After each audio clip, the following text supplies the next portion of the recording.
We are live. We are live.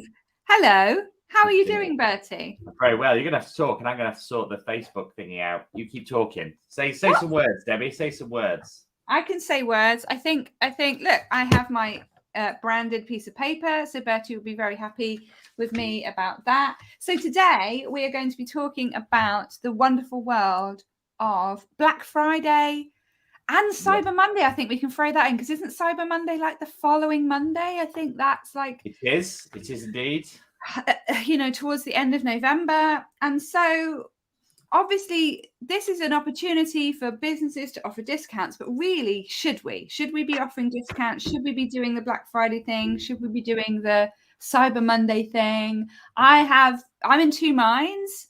I've got two sides of... I can see the benefits and the negatives of it.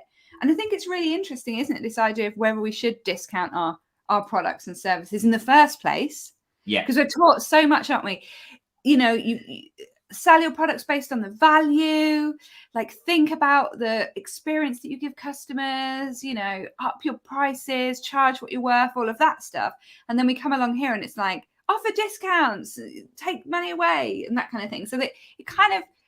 they're kind of in a fight with each other in my head, really, around this argument. Yeah, they are. And I think one of the reasons I want to talk about today, I think, discounting, like, when you see Black Friday and, discounting in, like, retail and all that sort of stuff, it's part of a much bigger strategy. Yeah. So I think discounts can be used really, really effectively. So you can use them to ladder your products. You can use them to, get people in at a lower level and then sell higher.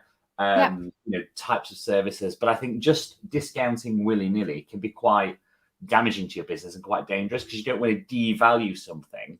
And also people discount far too much, and then they're selling a product that they could have probably sold anyway. So let's just take you. If we discount you and sell you really cheap next week, you're really busy anyway. Like, is that going to be the best strategy for your business? I don't need to discount. But thinking about products, so Emmy and I, we're running a workshop in the new year about smashing your goals, and so we have decided to do a Black Friday discount for that, because essentially we can have as many people as we can fit into that space, because it's a Zoom workshop. And we were like, let's just do it and see if that gives us an upturn in sales. And you add in that scarcity element, which is a good way to get people, and perhaps there's people looking at it and sitting on the fence, and that might kind of knock them over. So I think it depends what you're selling as well. Like if you're selling something and it's kind of a group thing, and actually if you can get a few more people in, then that's a bonus. If it's you delivering something one-to-one, you probably don't want to discount that, because that's your kind of highest price thing, isn't it? Your time is the most valuable thing that you've got. Exactly. So I think it also depends what you could discount and whether you want to, but I wouldn't ever kind of undervalue your one-to-one time. Like that's a premium, isn't it? Yeah. For anyone that's just selling their own time. I mean, it doesn't mean that you can't do that. You've just got to think about this. I think sometimes people will just discount because it's Black Friday and like, oh, I must do it or I'm going to lose customers. Like, you don't have to. Like, I've never discounted for a long time. But like you, I'm going to experiment with something very similar, where I'm selling something that's not necessarily my one-to-one time, but I'm using it as part of a much bigger strategy. So, I think those things are completely acceptable. But also, like, figure out what you discount it. Like, if you've got some old stock, for example, that's a great, thing to do. Discount it, get rid of it, sell it cheap. When I talk about like department stores using it as a wider strategy, that's literally what they do. So come Christmas, they will wheel out all of the good stuff. And I don't know where they keep this other stuff, but they wheel it in from somewhere with like, 75% discount, Boxing Day sales. You've never even seen it for the entire year. Like that's how things work. So if you've got stuff like that you can sell cheap, and use that in a way to attract customers to your business, fantastic. Yeah, exactly. And I think in the example of Emmy and I kind of discounting that workshop, hopefully people will come on the workshop that haven't worked with either of us before. And then that's a first step on that ladder of products, isn't it? To experience what it's like to work with us. And maybe they'll end up working with either of us as a one-to-one coach. So that's kind of a way to get people in the door. It was interesting because one of my clients runs has a retail shop. She owns a shop, on the high street. And we were talking about Black Friday, and she's not going to do Black Friday discounts because for very small retail businesses, that can be totally damaging. Big department stores can swallow those costs. But what they're doing is they're going to gift things, which I thought was really nice. So instead of discounting the things that they've got, they're going to say, if you spend over a certain threshold, we're going to throw in a few goodies to every order that we get over the weekend. So they're kind of doing it in a different way. And she was talking to me and saying, well, I'm going to send this email. I'm going to talk about the negative effects of Black Friday and da-da-da-da-da. And I was like, no, stop. Just talk about the positive effects of what you're doing by gifting. Don't even talk about the negative bits of it. Just say how happy you are to be able to give people these free gifts. I think they're going to give them like some crystals. Teenagers love crystals at the moment. Oh my God, my daughter's bedroom is full of crystals. So I think they're going to give something away that they have lots of that would have a high impact value on their customers, and turn that kind of story of Black Friday can hurt small businesses into a positive of actually we're going to gift you something, and improve that shopping experience. So I think that there's different ways that you can do it. You can make it work for you, I think. Yeah, exactly. And I think that's the right message we're putting out, is anything can hurt small businesses, right? Anything can. Yeah, because they're so fragile. It's hard being on that high street at the moment, isn't it? And I think, but everybody loves a discount. Like I love a discount. I was having this conversation yesterday in that, if I get to the checkout, it doesn't matter what checkout it is, what I'm buying, if I get to the checkout and see a coupon code, that's it. I'm going through the internet to try and find a coupon code. Like, I am not leaving. So in that instance, that can be, and that's just me, but I think a lot of other people are like that as well. I don't know. But are you a coupon code hunter? Is this like if there's a discount, like I have to find it. Like I have to find the code, even if it's just 5%, right? I'll find all that time you waste, like your hourly rate. It's like doesn't make any sense.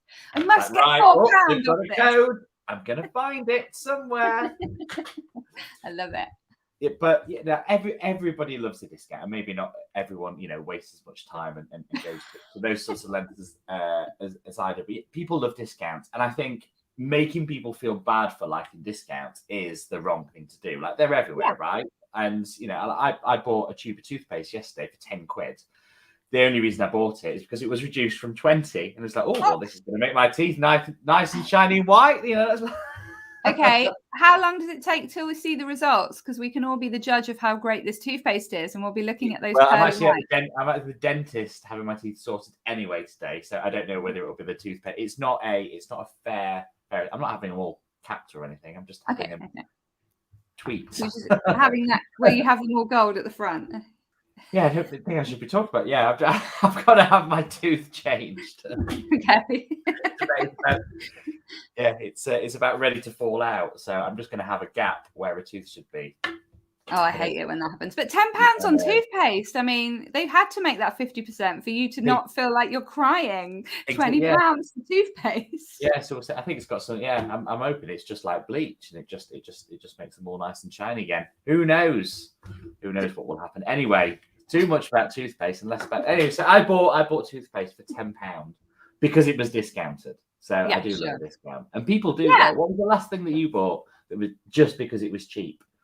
Well, I did see this morning when I turned on my emails that Aesop, and I like their skincare range, is giving 50% off everything. So I thought, great, I'm just going to go and buy all of the things that I buy from there, even if they've not run out, in one big bulk purchase and get 15% off. So that's definitely pushing me to kind of go to the website, make a bigger purchase than I ordinarily would, to make the most of the discount. And I think it does push people to act, doesn't it? I think that's the thing. It's like, back to that idea of like, how do we make it easy for people to say yes? It does make it easy for people to say yes, because it's like, well, maybe I was sitting on the fence, maybe I was thinking about buying it.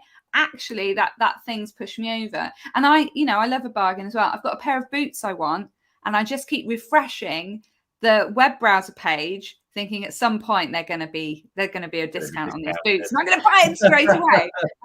So I do sit there waiting for things to drop in price sometimes, because you're right, we do love a discount, and we do love this sense of a bargain. And I think probably what the bigger stores are doing actually is they can afford that discount because it's a loss leader for them, or they have such great profit on that individual item that they can afford to cut it.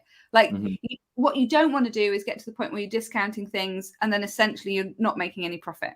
That's not a good place to be. But if you can afford to shrink the price a little bit to encourage more sales, to increase more people to come through your door, then that's got to be a good thing, hasn't it? It has. And, just your example then of what the big stores do, like I just gave one strategy about, wheeling in all the old stuff. When a product goes on the shelves in any retail place, like a bigger place that would have sales, then the sale price is always factored into that. So it's factored in right from day one. They know exactly what they're going to sell it as the launch price, and then the mid sale or whatever, and then how much like the clearance is going to be. It's already planned out, and they know that almost to the exact unit of what things are going to sell because they've got the data on it. So when you're buying it at the full price, you're buying that at the price because it's already taken into account and it's going to be discounted later. So this is mapped out right from day one. So that's what I mean if you're thinking about this with your products, like when you're launching your products, factor in, actually, I've got this product I'm going to launch now. Do I want to discount that in Boxing Day? And you can mark up a little bit to factor all those things in. So it's a much bigger strategy. So if you don't want to do discounts, don't do it. If you've got something you can sell cheap or get rid of, then go and do it. Fantastic. But don't feel the pressure. Point I want to make today. Oh, we've got comments. Steve Whittle's asking, have I asked for a discount on my boots? No, because it's a massive business. I'd be like greeting them, hello, I like your boots, could you just give me a discount? And if it was a small independent business, I would never ask for a discount because I know that their margins are super kind of fine, aren't they? They're on a hair's breadth. I think also the last thing to say about discounts is you don't just have to discount for Black Friday. Like oftentimes I'll see people launch a new product and there'll be some kind of offer for founding members and that type of thing. So if you are thinking of creating a new product or launching something, you might have, like the big stores do, a number of different price points mapped out from the very, very beginning. Exactly. This is my full price offer. This is my founding members offer. This is the discount you get if you bulk buy and pay in one installment. We're always playing around with pricing and just thinking about how you can get somebody who's maybe sitting on the fence to give you a yes and just pop them over the ledge. But we've probably run out of time now, haven't we? So we're both going to experiment with Black Friday discounts though, aren't we? We are. So we'll have to share successes about that and see what our experience was. Success learnings. You will get all that in a future 10 at 10, but not next week, because next week we're going to carry on this conversation because we're going to talk about upselling. So how can you use these discounts to then upsell to something else? Love it. Wow. Like we're upselling now, next week's Business Funsize Live. Fabulous. See you next week. Okay. We'll see you next week. Thank you very much. Well, we got a quick one from Steve. Always ask for a discount. And more often than not, I'll get one. Do you know what? I had a boss and she used to get discounts on white goods, fridges, washing machines, cars, everything she bought. She asked for a discount. I was just in awe of her because I just pay the ticket price. I just think that's the price it is and I pay it. I never enter into that conversation. I find it, so maybe Steve, you'll have to give me some tips on how to be a discount hunter. I'm with Steve on this. I have for discounts on everything. Oh my God. Right. I'm going to go into town later on and see if I can get things discounted and we'll see how we get on. Just try it next time you get your shopping at the checkout. Can you give me a discount on that? See what happens. Let us know. All right. I'll give it a go. See you next week. Thank you. Bye. Bye.